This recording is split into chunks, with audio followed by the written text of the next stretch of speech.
So the way that a project in Visually works is that each of your images and your actions, such as painting and drawing and erasers, they get added as a layer on the canvas.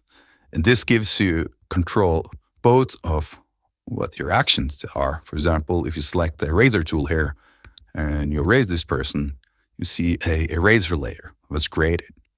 And you can hide or show it. You can also delete it. And layers also determine how the images are in relation to each other on the canvas.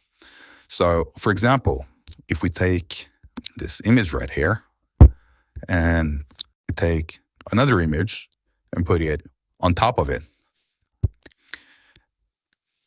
the order of the layers decide which image comes above. So, let's see, we have image here and we have the image here. And we can show and hide them. We can also give them a custom name to make it easier. So we're going to call this for sunset. And we're going to call the other one for other sunset. And now what we can do is where these arrows are, if you press and hold, you're able to drag the layers and you can rearrange them and really get everything how you want it. And the same goes for any type of layer. So we have the eraser layer here. And so you move this image here and the eraser is now above the image.